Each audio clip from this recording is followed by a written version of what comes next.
So we learned about two measures of entanglement. So there was von Neumann entropy.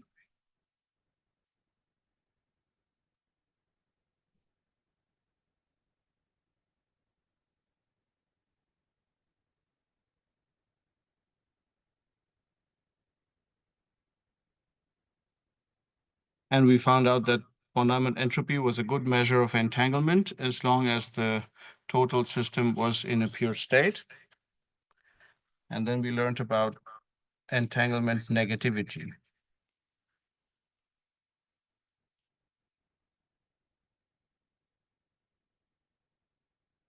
And this required partial transposition of the total density matrix. And in general, you can compute these measures for also many-body systems. I worked out cases where you had only two spins, but it's very easy to imagine a situation in one-dimensional quantum systems or even in two-dimensional models where you can have, let's say in the 1D case, you have simple bipartitionings like A and B, or you could even have situations where you have A and B in this way, and there is a C. So then even if the total system of the line here is in the ground state, the reduced density matrix of A and B would be in a mixed state. And then in the second case, for instance, you would actually be better off computing entanglement negativity. The difficulty of this is that in general, there is no simple way to calculate these quantities and for the many-body case. And the most effective way is to use tensor networks that you're learning about in the school as well. So here, instead of talking about how to compute it numerically, I will explain some cases where you can perform analytical computations. And what is quite interesting is that for the kind of partitioning that we will be looking at, even for free theories, you'll see the entanglement entropy would behave in a qualitatively the same way. And so this is not a fault of entanglement entropy. It's more that the way we are cutting the system is not enough to capture the interaction aspect of the theory. So to start off, calculating for free theories, so I will do something like our next step up is from spins, we go to harmonic oscillators.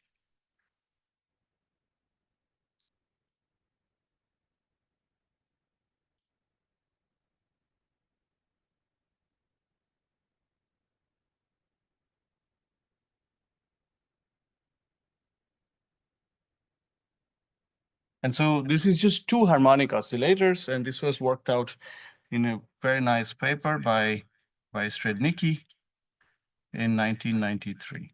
It's one of the first papers that actually addressed entanglement entropies in many-body systems.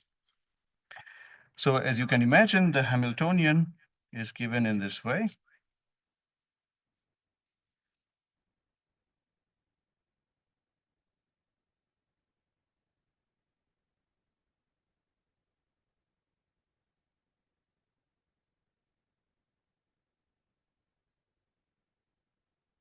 So this is a coupled harmonic oscillator, and phi and pi, they are canonically conjugate variables, so they don't commute.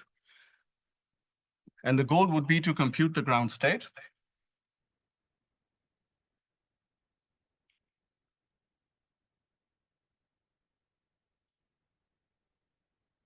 And then compute the entanglement entropy for A. And what should be immediately clear is that if L is 0, then the two systems are decoupled, so there is no entropy between the two. The Hamiltonian is just a sum of two non-interacting parts.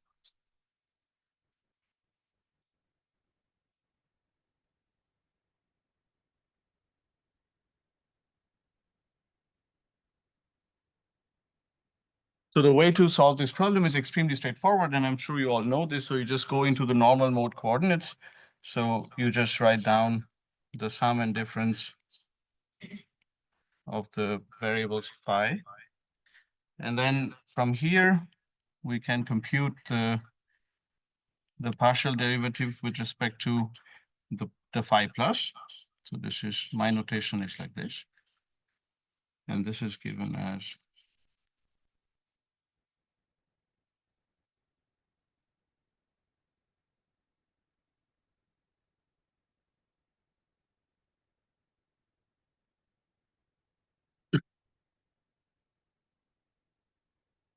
And then if you just do a few simple steps, you get the following Hamiltonian.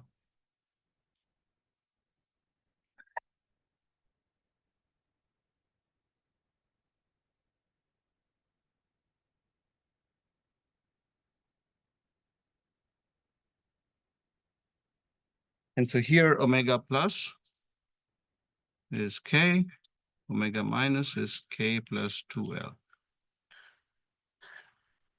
So now you can see, now we have written up the Hamiltonian. Now in this normal mode coordinates, they have, of course, factorized. So that means that the wave function would be a product of the two wave functions for phi plus and phi minus.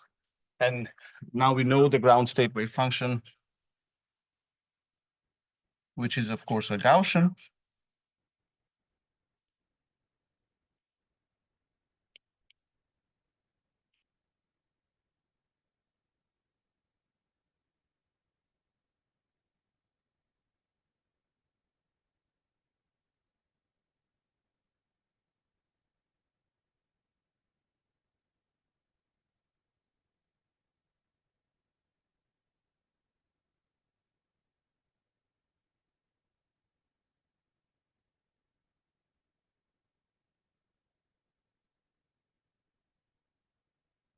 So this is the wave function. And the energy of this corresponding to this wave function, of course, is the ground state of the harmonic oscillator. So it's going to be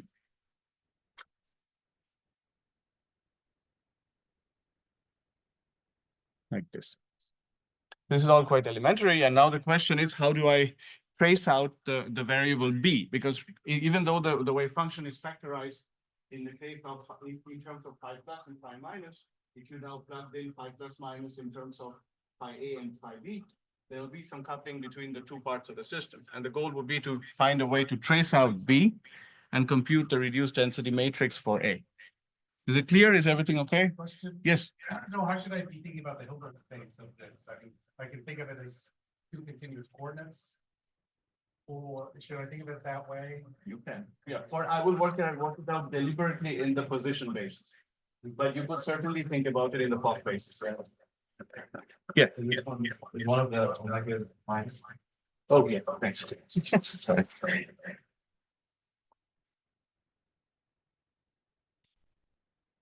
Thank you. Yeah. Any more questions? Yeah.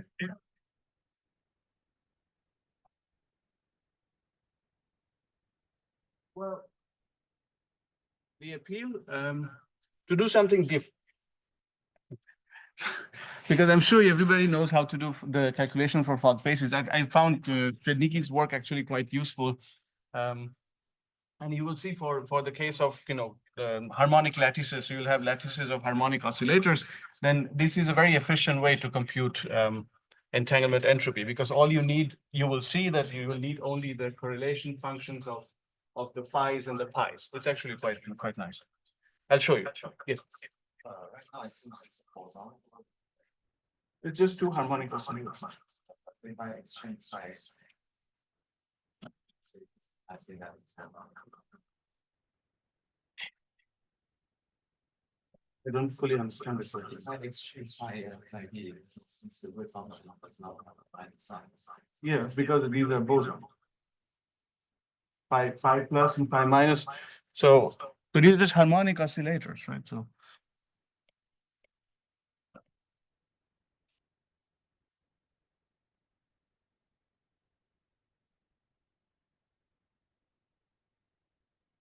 commutation relations. And it's just to think of position and momentum of a harmonic oscillator, right? This is what it is. Right? Position, like if I rise at x1 and x2, then it's really a two-part. Right. That seems to be a boson. Yes, is it okay? But what if I have a different mass for pi by 8? Well, then the normal mode decomposition would just be different. You will just not write phi plus as phi A plus phi B and phi minus to be phi A minus phi B. This assumes that both of them have the same mass. So you can certainly work out the wave functions for the case when the two couplings are different, the masses are different.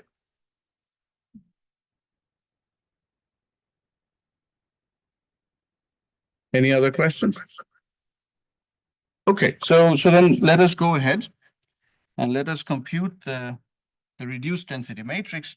So as you can imagine, this is going to look like this.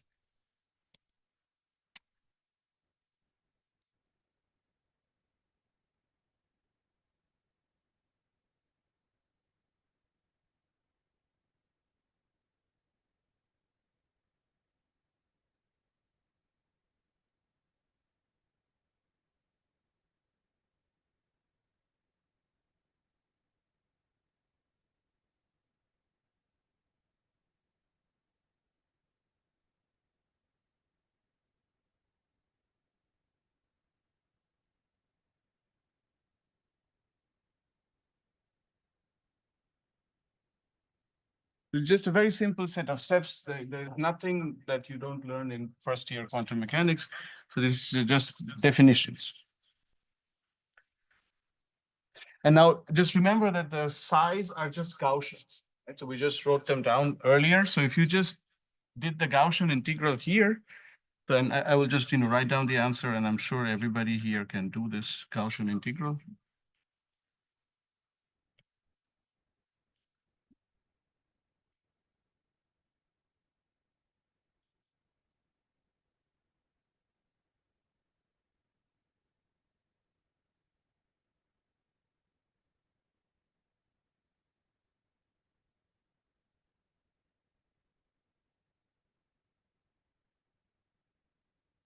So I've introduced now two parameters that are gamma and beta. They depend on the omega plus minuses in the following way.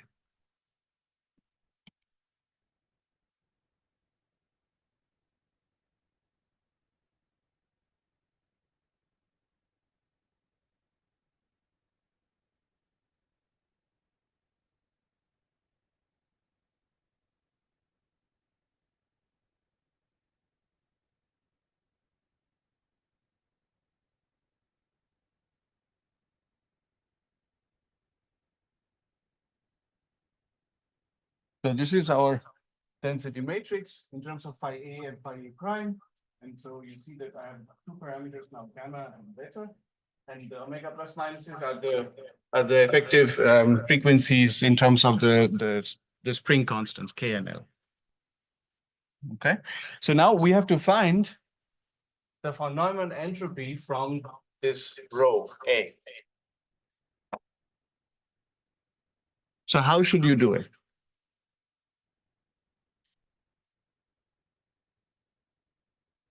So remember, the von Neumann entropy is just trace of rho log rho, right? But nobody likes to take matrix logarithms. So the best way is to take to diagonalize the matrix and write it in terms of Shannon entropies, right? So we would like to somehow get to the point where we write SA is minus trace of rho A log rho A, which is like this. And even though it doesn't look like it, but the row that is written there is actually a matrix. And so you have to diagonalize this matrix. But it's just that the matrix has not, it's not a discrete index that goes for this matrix. There's a continuous index, phi's. And so the eigenvalue equation that you need to solve is this one.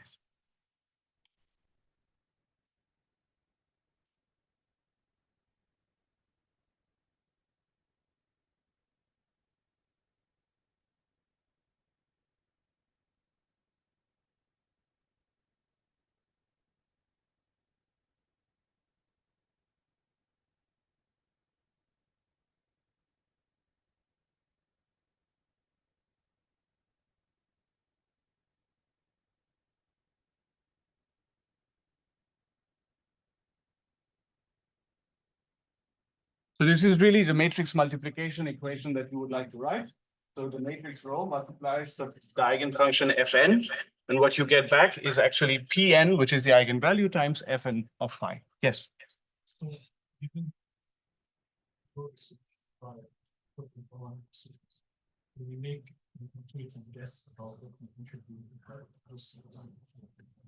based on the solution. You can make certain comments about the form, but you would not be able to, I think, guess how exactly it would look. It would look a bit I think not super obvious, I think. You can just, let's just keep going and you will see.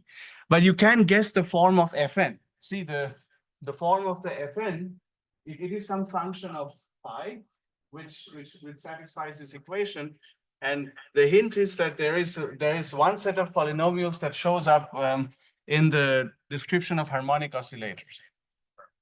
Hermite polynomials. So that's exactly it.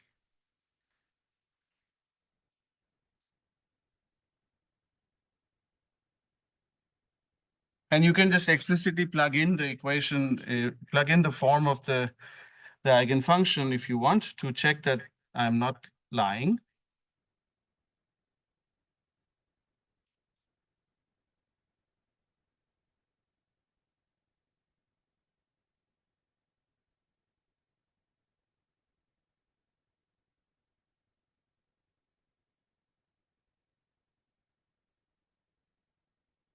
And here alpha is square root of omega plus omega minus. And n goes from 0 to 1 like this. And the eigenvalues you can also check. The eigenvalues are given as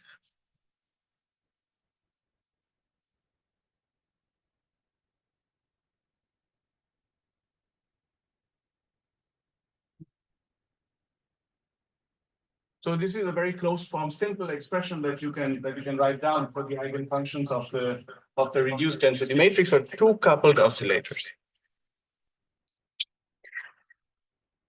And once you have this, then it's extremely straightforward. Then the SA, which is the von Neumann entropy, is just going to be the Shannon entropy in terms of the PNs.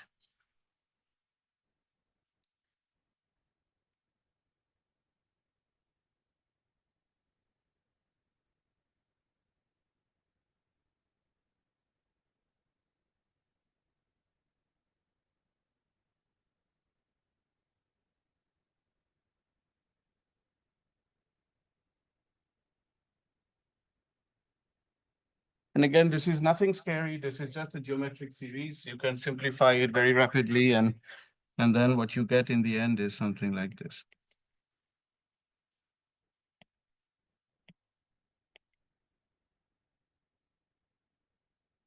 So this is the von Neumann entropy of one of the oscillators.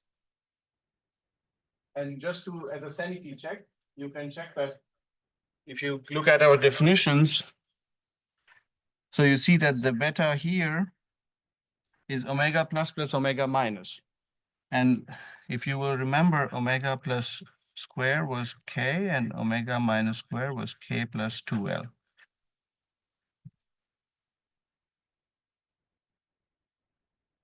And so when you see that when L is 0, there is no coupling between the oscillators. And so omega plus and omega minus are equal. That means beta is 0.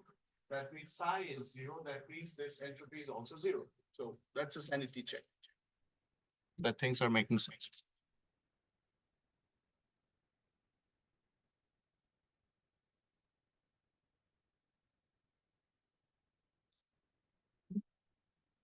Yeah.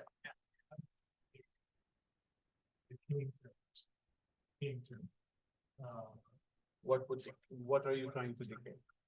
So some sort of energy loss. Coupled to this oscillator. It seems like you just get a factor.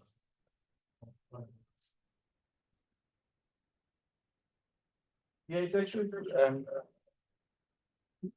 I cannot tell you without looking at anything, without calculating it. But there is a nice example, since you mentioned decay, and I didn't want to spend time on this, but there is just a comment that there is a nice equation, which is called the Lindblad equation. It's for dissipative quantum systems.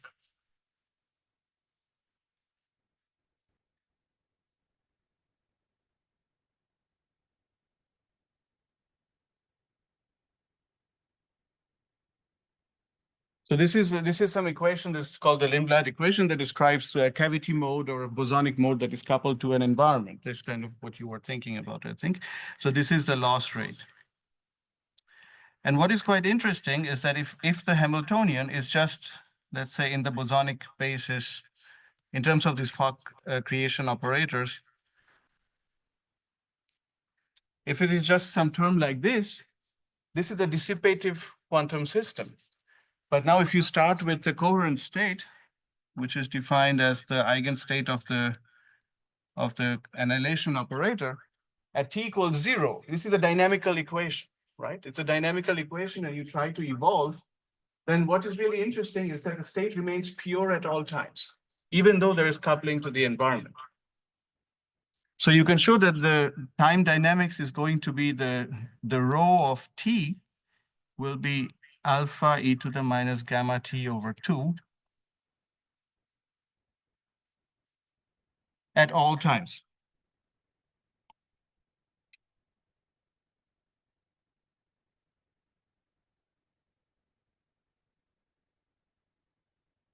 So it's quite interesting. It's a dissipative system. It's coupled to a bath, and you start with a coherent state, but somehow it decays. I'm sorry.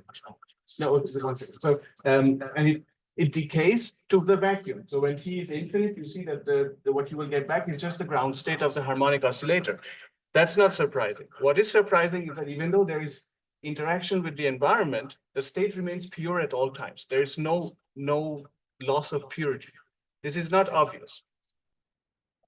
I'm not going to tell you why unless you ask me. So, but let's do that at the end of the lecture. Okay, so this is going to take us further away. Okay, so this was a side remark. So I hope we were able to calculate some quantities about just 2 harmonic oscillators. I hope the calculations were clear. And of course, we want to now look at many-body systems. So this is our first step towards many-body quantum systems. And so we are going to look at infinite coupled oscillators. And these were solved in much detail by Cassini and Huerta in a series of papers in the 2000s. And the fermionic case was also done by Ingo Peschel.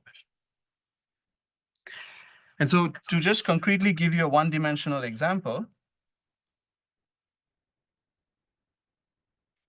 so one space, one time.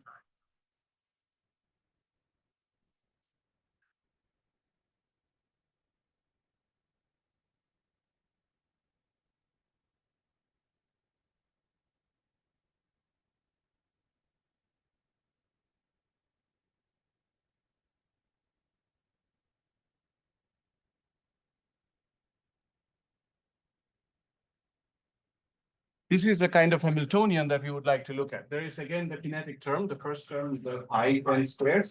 Then there is some kind of coupling between the oscillators. There's a phi n plus minus phi n squared. And then there is some phi n squared. This is just a very standard discretization. It shows up in phonons and all kinds of systems. What is important is that the Hamiltonian remains Gaussian, and so this allows us to actually compute the ground state. And once you compute the ground state, then the reduced density matrix can be shown to be also bilinear in the bosonic operator. So there is a small step there that I think, because I have only half an hour left, I won't be able to work out, but you can just for now just say believe.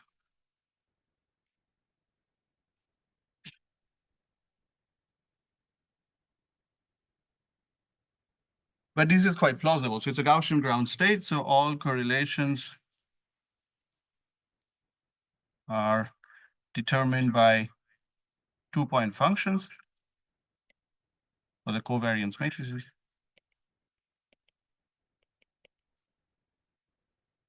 And so this correlation matrix can actually be then used to compute the entanglement entropy.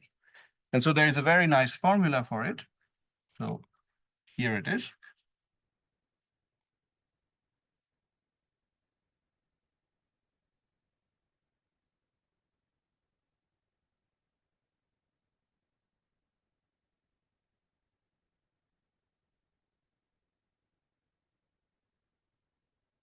And C here is the correlation matrix.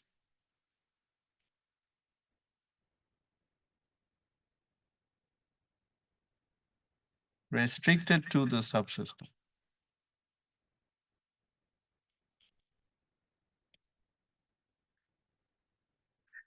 So explicitly, this means that C would be square root of x times p. X is the 2-point function for the phi's.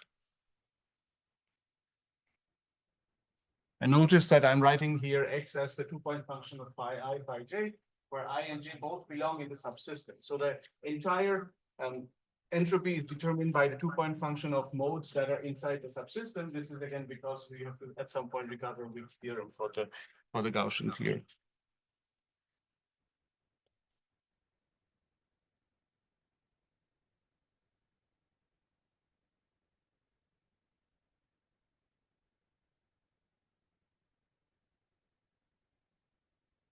And the p is just the same thing for pi. And here, if you are anxious about taking square roots of matrices, so you can show, and this can be shown by using the fact that the phi's and the pi's don't commute, that x times p is actually a positive matrix. So it has eigenvalues that are non-negative. And so it's okay to take the square root. So ordinarily what you would do is to just compute x, compute p, multiply them, compute the eigenvalues, and get the eigenvalues of c from there. That would be the systematic way to go about it.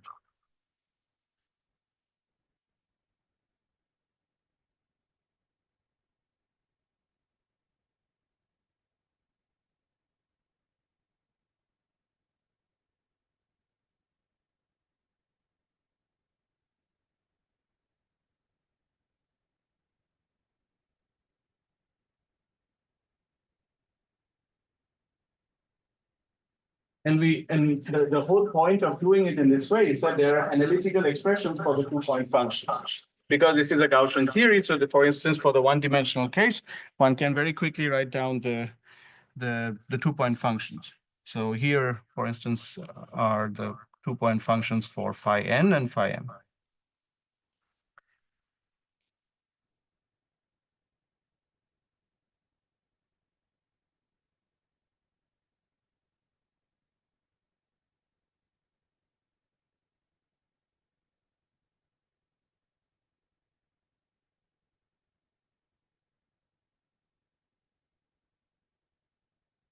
And these are worked out by Cassini and Huerta in those papers in the 2000s. And so this is the phi n, and pi n pi m can be written in a similar way.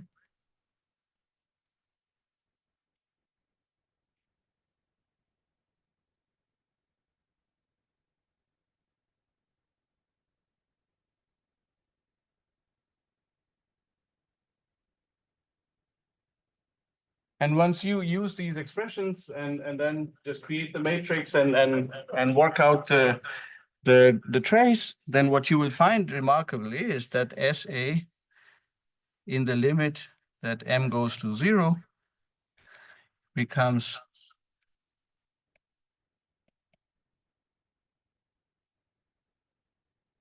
this kind of logarithmic form.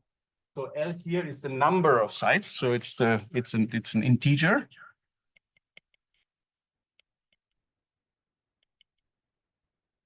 And here I took a cut like this.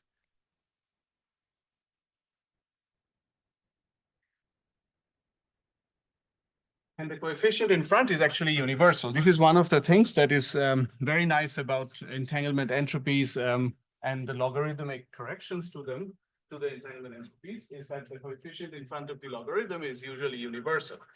And so in this 1 + 1 dimensional case, the one here actually is the conformal anomaly parameter, or the central charge.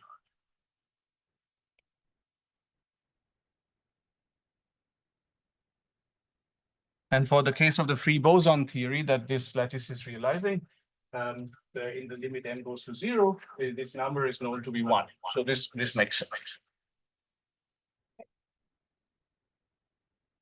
And I want you to also realize that the S naught here is some order 1 or smaller terms, and this is in general non-universal. There are corrections that depend on the lattice. So this is the point of doing this calculation is that even though we started with the lattice model, then we computed the entropy, and then we see that we have the leading term is actually a universal term. It belongs to the simple field theory that that describes the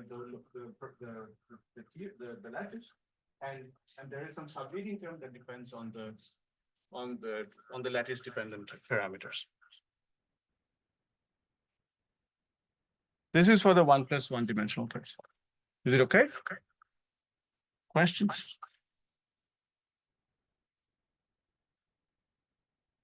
Question. Yeah, so the bipartition of the system is two pieces. You don't see that appearing in equations, is it? So in one case, it seems like you have the coordinate of the two harmonic oscillators, and you're implicitly cutting between those two coordinates. Right. Okay, but this is the infinite. Yeah, I don't quite know. I don't understand. No, absolutely. So that's a very good point. So so here, you would like to use this equation to compute the correlation function, and to get the eigenvalues of the C, we need these correlation functions. So now, where does the bipartitioning show up? It's when you pick which I and which J. So if you have, let's say, from 1 to 1,000, then if you want to compute the subsystem, let's say 50 to 100, then you take I and J to be between 50 and 100. That's where the bipartitioning shows up. So wherever you want to partition, you just pick the I's and the J's in that way. Oh, and the arrangement of them is implicit to the local coupling of the Boston. Exactly. But it's not necessarily needed to have some kind of one-dimensional chain, because you can imagine that you can have a two-dimensional thing that I would just like to actually discuss next. And then the same mechanism actually goes through, and that's why it's so powerful.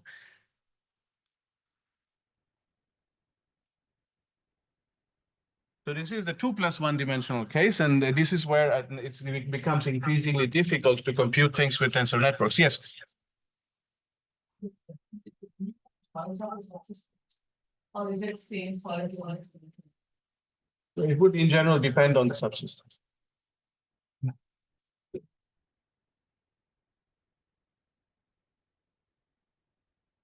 Okay, so in the two-dimensional case, you can think of let's say a square grid.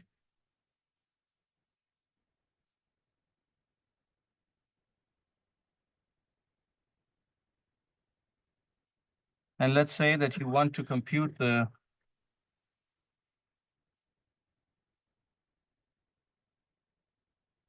entropy of A with respect to the rest.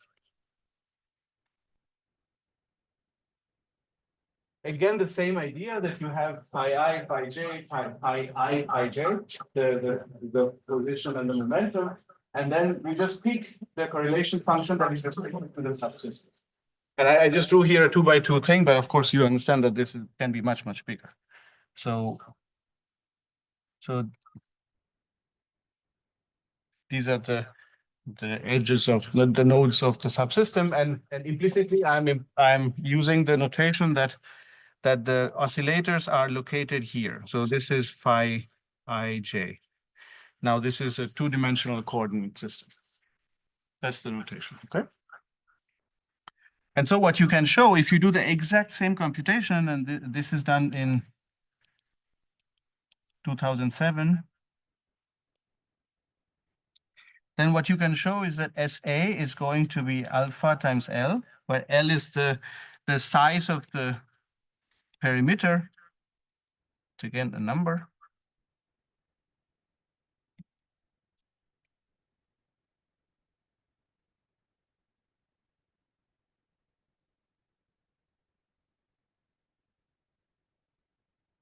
And here the alphas, betas, and gammas have nothing to do with the two oscillator case. I will run out of all symbols if we keep track. So these are just new constants, okay? So we don't refer to earlier symbols here.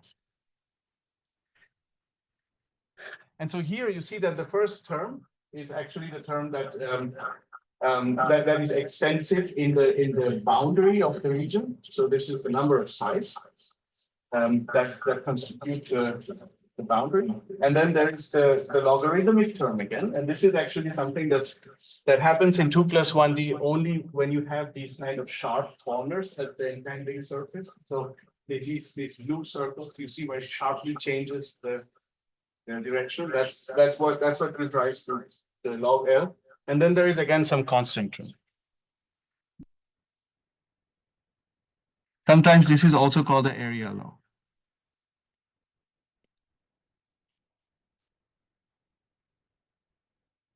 There's a corner contribution, and this is non-universal.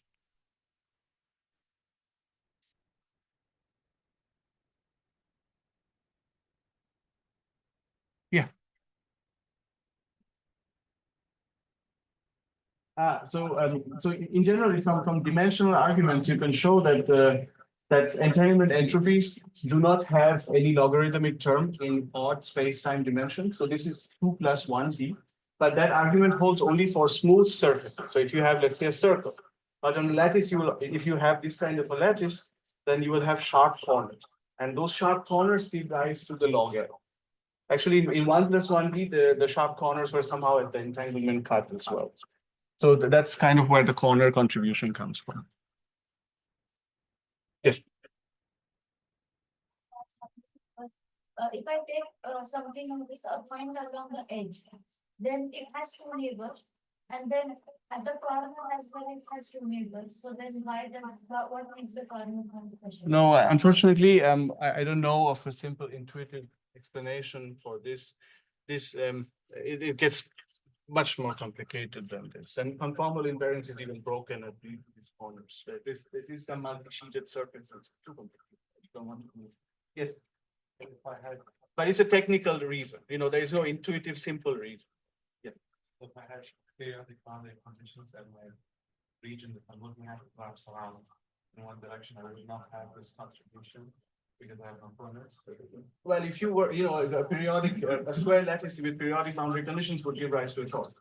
And but if you actually do a lattice computation, you'll always have this kind of subsystem. If you were to somehow find a way to have truly a circular surface that surrounds the region, then you will not have this contribution. But for a square lattice, something like this, on a lattice, you usually get this. It's kind of unavoidable.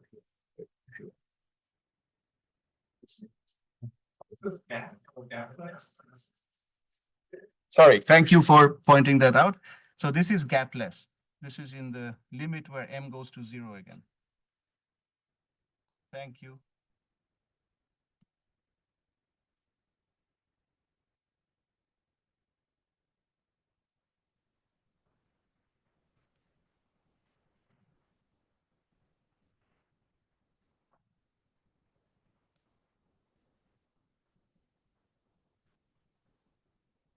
There's just a 2 plus 1d gapless here.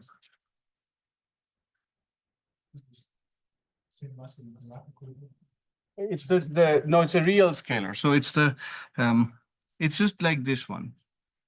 It's the lattice is just like this, and so you just get the bosonic theory. So it's just d phi squared. That's it. In 2 plus 1. Yeah. Sorry, I guess is a main body ground state also gap? Doesn't that sense? What's the relation of the boson?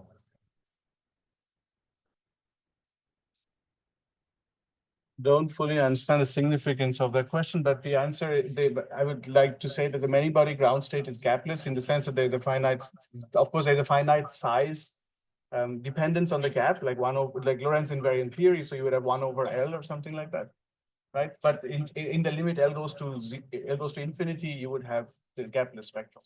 It's a critical theory, but the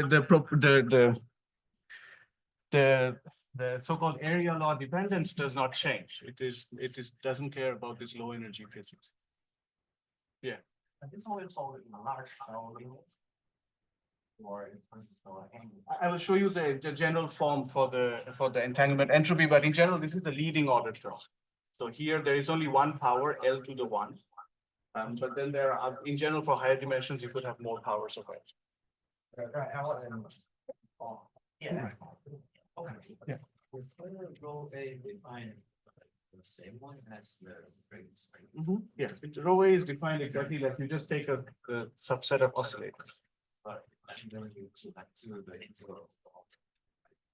Yeah, you don't have to manually do the integral because of the fact that you could derive this equation by doing the integral. But if you take this equation, then you don't have to do the integral. What if I take the zigzag type edge? Should I? Let me show you. So that there are two more cases that I wanted to quickly do. And I'm, of course, running out of time.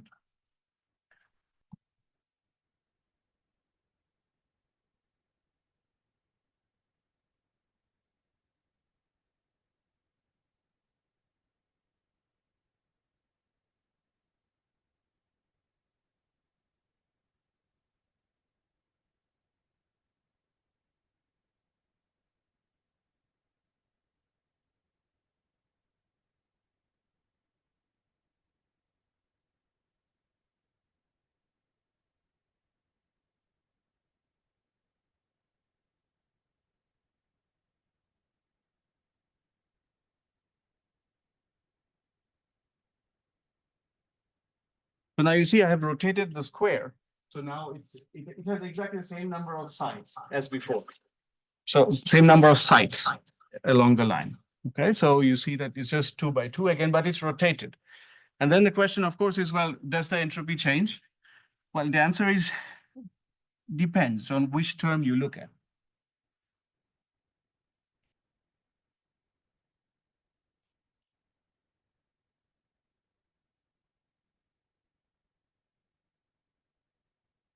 So now you see, compared to the previous case, so the coefficient in front here changed.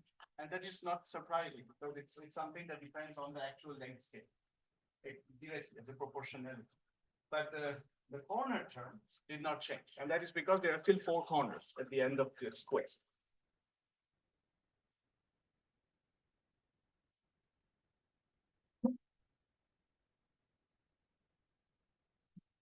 Yeah. Larger with your sleeves. I did not mean to make the perimeter larger, even though it looks like that, but it's still, sorry.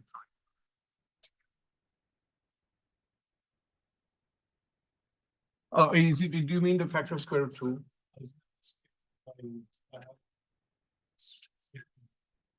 Square which crosses through two sides, but extends throughout the 19. So you still form a square that crosses just 2 lines per each edge. Is there any difference? In general, the entropy would be different. The only thing that would say the constant is the second term. The beta would be the same because it just depends on the number of vertices.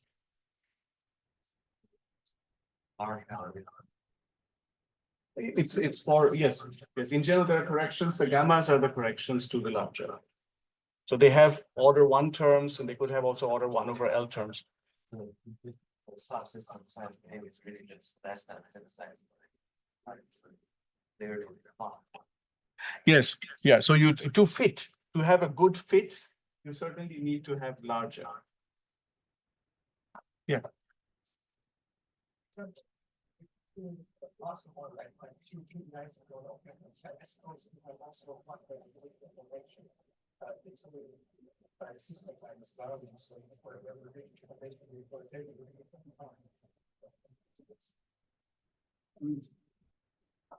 I'm not fully sure. So it's a classical model, you say. So but you want to look at the quantum and the quantum Hamiltonian limit of that? That's just some temperature. Yeah. So it's a classical Ising model at finite temperature.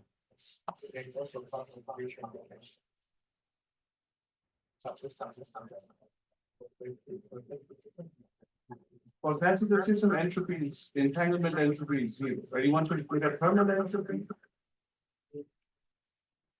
but it's written in terms of entropy, right? SA plus a von Neumann entropy.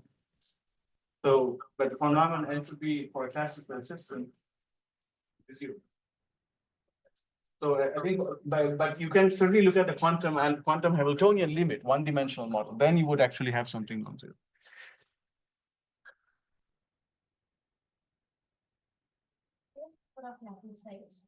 In the second figure, we have different The, dependence on. exactly. So the first term is not typically universal, and if you were to now look at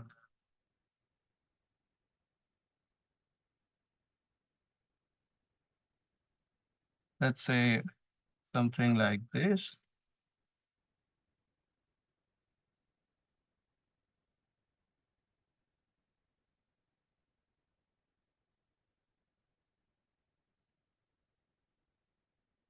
Then this coefficient will change. What do you think it will be instead of beta? If you take as reference the beta that is for the 4 vertices, what do you think will happen for 6? Some arithmetic intuition is enough for this. Oh, sorry? 3/2, yes. 6/4. And this indeed checks out. It's very impressive.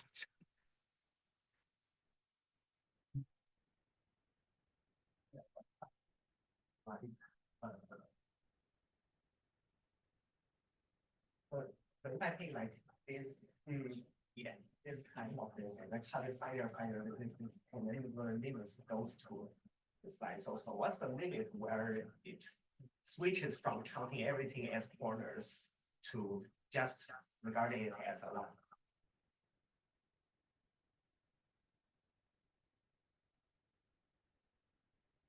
I think this limit will affect the first term, but at some point you have to turn back. Right, so if you can approximate a straight line in this kind of discretized way, but then you have to somehow turn back to close the loop. It's for a closed system. So then you will just count the corners that are at when you are turning back. Makes sense. Yeah. Right. Yeah.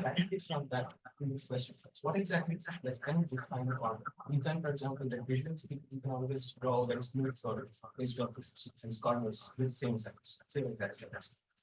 We can draw and in this case, for example, we can draw a diagonal there.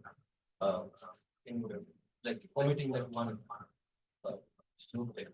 So that will reduce the number of orders. So it will define my question value. What is on loop there? Okay. Well, it's just that it depends on the statement is that it just depends on the number of corners. If you have less corners, you will have less contribution for the second term. That's all. What I'm saying is in this diagonal over here, you have this part, right? Yes. You can just draw a diagonal over there instead of like the hypotenuse to the diagonal. You like that? Yeah, exactly. Yeah. And then the subsystem A, that by definition will be the same. Or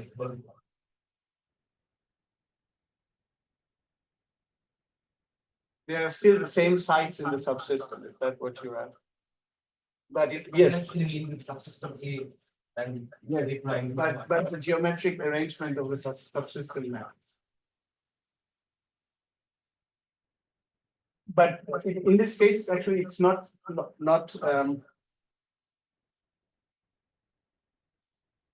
It's not a very good argument. Let me think about this point. That's a good question. Yeah. Alpha prime in one plus one case says that that's universal. Right. It was the conformal. In this case, it's changing alpha prime. So Right. one change from one to one. Well, it's just that if you have the entropy that depends exclusively on the length scale of the number of sites, so the first term will not be universal, but there are universal parts in general. The coefficient L, the area law remains the same, but the coefficient you said was universal. It was 1 over 1. Yeah, but that was the coefficient of the logarithm, Oh, sorry. right? It's not the coefficient of the linear. So you can think of like the length scales being rescaled, and that cannot be universal. The rescaling of the length scale cannot keep the entropy the same. So it cannot be universal. Yeah. It's discussion on corner on sites of specific things. For example, I think it's a general form, so it's true for other lengths. so for any point, every single movement counts as one. I think it's when you turn turn to close the loop. Those are the points where it will be.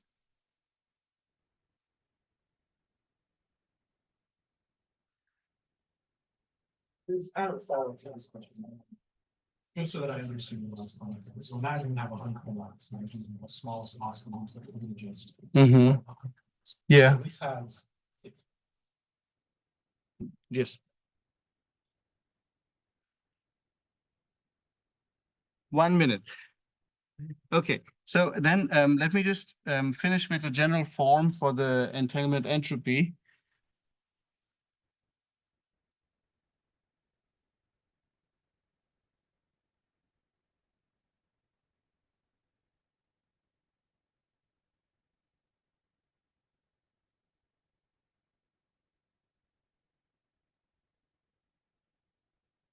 So now we can think of the entropy of a volume V, and then we can say that in general, so this is just a symbol that shows the boundary of V.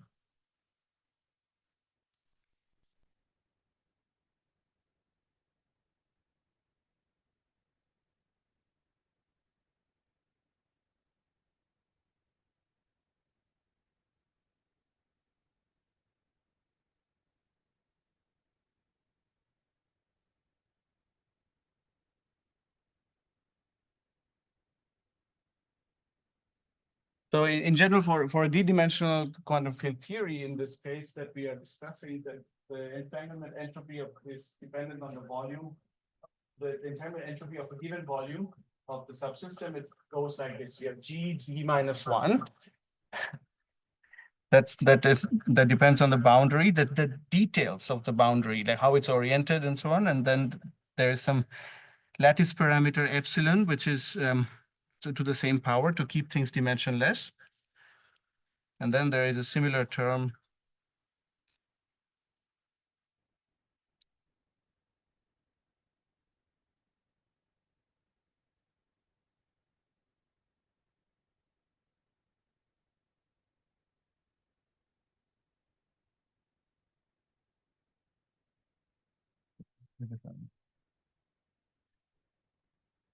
All the G's depend on the delta V, okay? So let's just keep it simple.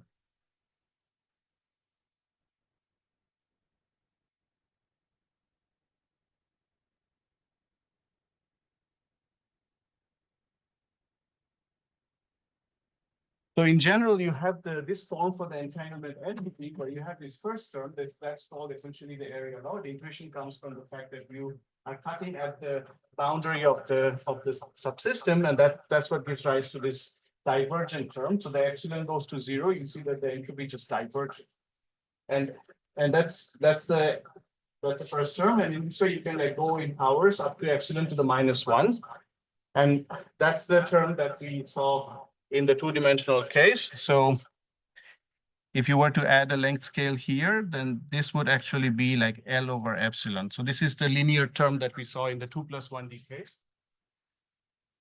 Then you can have some logarithmic terms too. And this last term here, this is actually some term that can also depend on the size of the subsystem. So for instance, for thermal states, you would have the proportional to L extensive L to the D terms.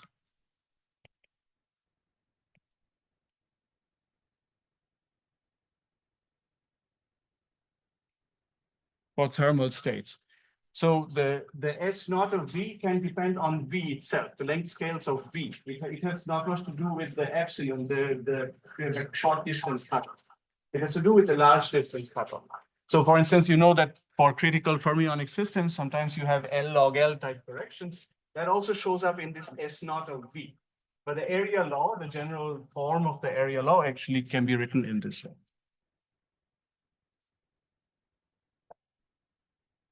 Okay, I think I'm out of time. Thank you.